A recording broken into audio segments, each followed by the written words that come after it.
আসসালামু আলাইকুম। আশা করি সবাই ভালো আছেন। আলহামদুলিল্লাহ আমিও ভালো আছি। আজকে আমি আপনাদের সামনে চলে আসলাম এআই নিয়ে কিছু কথা বলার জন্য।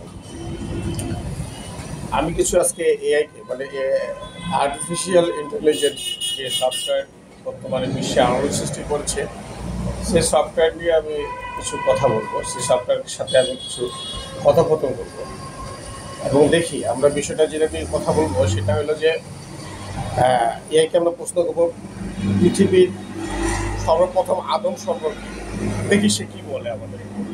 চলে আমরা এআইতে যাই, এআইয়ের সঙ্গে কথা বলার চেষ্টা করি। হ্যালো এআই, আসসালামু আলাইকুম, কেমন আছো তুমি? ওয়ালাইকুম আসসালাম। ভালো আছি, ধন্যবাদ। তুমি কেমন আছো? হ্যাঁ, আমিও ভালো আছি। তোমাকে আমি একটি শুনে আমি ভালো আছি, ধন্যবাদ। তুমি কেমন আছো? আমি ভালো আছি আলহামদুলিল্লাহ। আলহামদুলিল্লাহ, এটা সুকথা। আজকের কোনো পরিকল্পনা আছে? হ্যাঁ, তোমাকে আমি একটা বিষয় নিয়ে প্রশ্ন করতে চাই, তুমি কি আমাকে উত্তর দিতে রাজি আছো? অবশ্যই। তোমার প্রশ্নটি আমাকে জানাও, আমি সাহায্য করতে প্রস্তুত। আচ্ছা, তুমি আমাকে বলো তো, তুমি কি জানো এই মানব জাতির প্রথম মানব কে ছিলেন, তার নামটা কি? ইসলামিক বিশ্বাস অনুযায়ী মানব জাতির প্রথম মানুষ হলেন হযরত আদম আলাইহিস। মুসলিম ধর্মে তাকে আল্লাহ তাআলা প্রথম মানুষ ও প্রথম নবী হিসেবে পাঠান। এছাড়া বিভিন্ন ধর্ম ও সংস্কৃতিতে মানব জাতির প্রথম মানুষের বিষয়ে বিভিন্ন মতামত রয়েছে। আচ্ছা, ইসলাম ধর্মের বিশ্বাস অনুযায়ী হযরত আদম আলাইহিস সালামের সৃষ্টি সম্পর্কে তুমি কতটুকু জানো, আমাকে একটু জানাও তো। হযরত আদম আলাইহিস সালামের পত্নীর নাম ছিল হাওয়া। ইসলামিক বিশ্বাস অনুযায়ী আল্লাহ তাআলা হযরত আদম আলাইহিস সালামের থেকে হাওয়াকে সৃষ্টি করেন এবং তারা দুজনেই জান্নাতে বসবাস করতেন। তবে তারা ভুলবশত একটি গাছের ফল খাওয়ার কারণে জান্নাত থেকে নেমে আসেন। ইসলামী ধারণা অনুযায়ী তারা পৃথিবীতে এসে মানুষের প্রথম বাবা-মা হিসেবে জীবন শুরু করেন। এই গল্পটি ইসলামিক ধর্মগ্রন্থ কুরআনে উল্লেখিত। আচ্ছা, তুমি কি বলতে পারো যে ফলটি খেয়েছিল সেই ফলটির নামটা কি?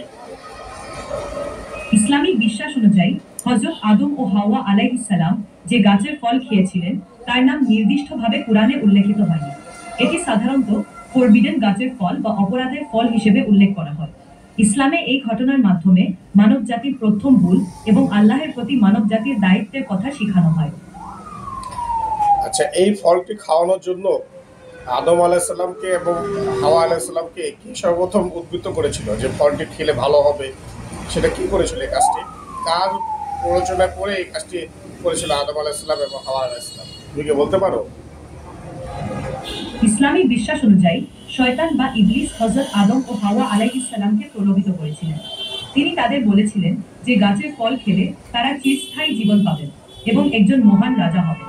শয়তানের এই প্রলোভনে তারা গাছের ফল খেয়েছিল। এই ঘটনার মাধ্যমে মানুষ শয়তানের প্রলোভনে পড়ার সতর্কতা এবং আল্লাহের প্রতি আনুগত্যের গুরুত্ব সম্পর্কে শিখে। আচ্ছা, এই ফল খাওয়ার পরে তারপরে তাদের কি অবস্থা হলো? তারা কোথায় ছিল? জান্নাতে ছিল না পৃথিবীতে চলে এসেছিল? একটু জানাও, আমার ঘটনাটি বিস্তারিত বলো। ইসলামিক বিশ্বাস অনুযায়ী হযরত আদম ও হাওয়া আলাইহিস সালাম জান্নাতে ছিলেন। গাছের ফল খাওয়ার পর আল্লাহ তাআলা তাদের জান্নাত থেকে পৃথিবীতে নেমে আসার নির্দেশ দেন। এই ঘটনাটি ইসলামিক ধর্মগ্রন্থ কুরআনে বর্ণিত হয়েছে। পৃথিবীতে আসার পরে হযরত আদম ও হাওয়া আলাইহিস সালাম আলাদা আলাদা স্থানে বসবাস করতেন এবং তাদের পরে মানুষ পৃথিবীতে আসতে শুরু করে। এই ঘটনা দ্বারা মানুষের জীবনের প্রথম ভুল ও আল্লাহের প্রতি দায়িত্ববোধের শিক্ষা দেওয়া হয়েছে।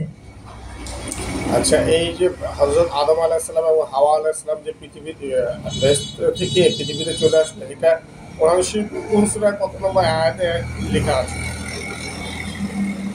হযরত আদম ও হাওয়া আলাইহিস সালাম এর জান্নাত থেকে পৃথিবীতে নেমে আসার ঘটনা কুরআনের বিভিন্ন স্থানে উল্লেখিত হয়েছে।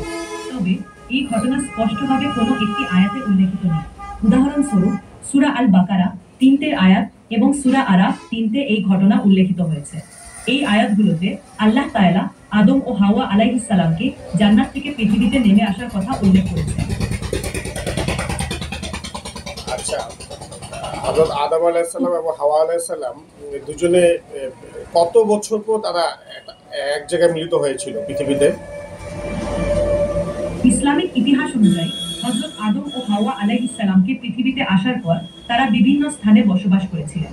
ইসলামিক বিশ্বাস অনুযায়ী হযরত আদম আলাইহিস সালাম মক্কায় বসবাস শুরু করেন এবং হাওয়া আলাইহিস সালাম মক্কার কাছাকাছি একটি স্থানে ছিলেন। তাদের পুনর্মিলনের সঠিক সময়কাল সম্পর্কে ইসলামিক কিতাবে নির্দিষ্টভাবে উল্লেখ করা হয়নি। তবে ইসলামী ঐতিহ্য অনুযায়ী হযরত আদম ও হাওয়া আলাইহিস সালাম এর পুনঃপ্রতিষ্ঠান অনেক বছর পর হয়। হযরত আদম আলাইহিস সালাম এবং হাওয়া আলাইহিস সালাম সন্তান কতজন ছিল এবং প্রথম সন্তানের নাম কি? ইসলামী বিশ্বাস অনুযায়ী হযরত আদম ও হাওয়া আলাইহিস সালাম এর অনেক সন্তান ছিল। তাদের মধ্যে সবচেয়ে পরিচিত দুই সন্তান হলেন হাবিল ও কাবিল আস। হাবিল ও কাবিলের কাহিনী কুরআনে উল্লেখিত, যেখানে কাবিল তার ভাই হাবিলকে হত্যা করেছিলেন। তবে হযরত আদম ও হাওয়া আলাইহিস সালামের অন্যান্য সন্তানদের নাম কুরআনে উল্লেখিত হয়নি। ইসলামী ঐতিহ্য অনুযায়ী তাদের অনেক সন্তান ছিল, কিন্তু কেবল হাবিল ও কাবিলের কাহিনী কুরআনে উল্লেখিত হয়েছে। তোমাকে অনেক অনেক ধন্যবাদ, তুমি একটু বিস্তারিত আমাকে জানাই দিলে। পরবর্তীতে আরও কিছু প্রয়োজন হলে তোমার কাছে আসবো। ধন্যবাদ তোমাকে। তোমাকে স্বাগতম। আমি সবসময় এখানে আছি, যখনই প্রয়োজন আমাকে জানিও।